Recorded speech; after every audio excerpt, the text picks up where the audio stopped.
So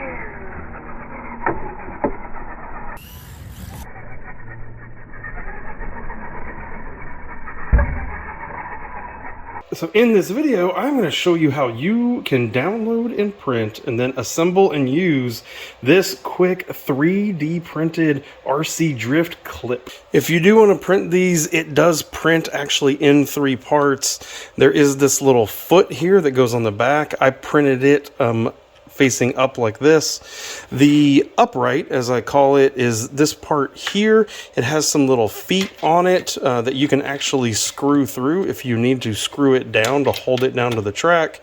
Print it flat just like this, and these feet come up, no supports needed. On the cross beam, as I call it here, this is the one where you may struggle to fit it on your print bed, so definitely look at that. It barely fits on mine just due to the overall size. These are actually just ever so slightly smaller than the total dimension, so I do recommend supports under each one of these ends right here, and that will that allows those dimensions to be slightly smaller and slip through these holes. And then you actually print this as a whole separate part. It prints just literally standing straight up, and you will see it's hollow, so it does not use a lot of material. Prints kind of like a vase all the way up here to the top, and then you print that top part right there on top. The only thing that is not printed is this little hook. This is actually just a little metal hook that I found in a drawer, part of my picture hanging and everything like that. Components, so honestly, your Home Depots, your Walmarts, they have assorted hooks. You can bring that in there and you just get this little metal hook. Assembly is actually rather easy. You see I left the top of this open, so you just come in here. Oh, I got it backwards. Make sure the feet are pointed backwards, slide in, goes into each one of those, and then it slides up to lock into place. You slide it up until it is until it's flush, and then you have the bottom chassis just like that, and it will sit. You then have this little foot that will come in right here on this part and slide in. Now what you can do is you can actually drill both of these and both of this in case you need to put screws into them, or you can actually those are there so you can lay tape over it depending on the surface and what you're doing. So you can actually lay tape over there to make it all strong on all 4 of these corners. For the top, of course, all you have to do is hook this in here. What I then like to do is come in here with a pair of pliers and take that metal bit and just squeeze it in. That way this now actually physically cannot come off. No matter how you hit, what you do with it, it can't come off. Now, if you are interested in actually printing this yourself, I will leave a link in the video description to printables where you can actually download and print this yourself all for free.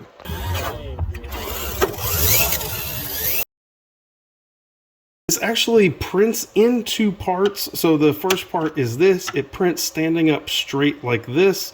No supports needed, no nothing, just literally print it like that. This clip here actually prints upside down, so it prints like this. Works really well. Again, no supports needed. All of these are at 45 degrees, and this that comes out here is at less than 45 degrees even, and so it actually prints no supports, straight upside down, just like this.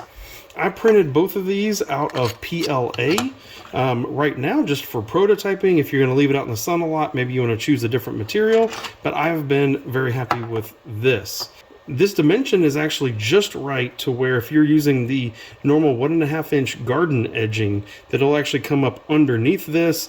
Then you can hit and clip and it works just like a champ.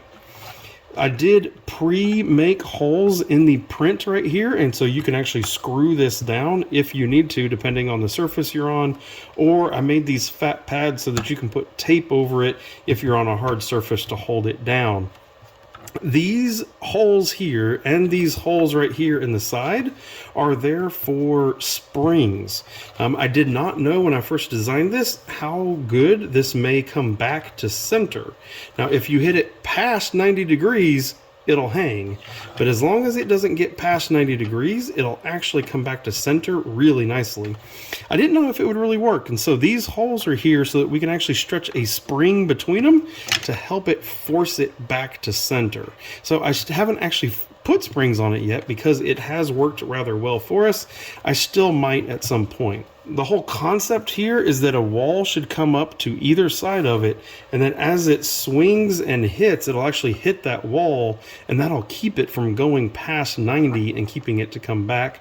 I may provide a different variation of this with a little bit longer diamond down here on the bottom, or maybe a little maybe like a little line or something, a little support that comes out of the end here, just to make sure. We had a couple times when we hit it really hard, it would actually spin and come up and go over the wall.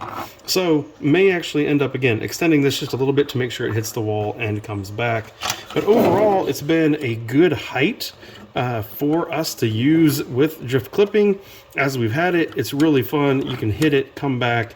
Been really happy with it. So if you are interested in actually printing this and using this on your home drift track, I will leave a link to the video description down below for printables of where you can actually download this for free and print it yourself. If you have any questions, feel free to leave them down in the comments and I will respond in any way that I can to try to help you out. So thank you for watching, and we'll see you in the next video. Goodbye.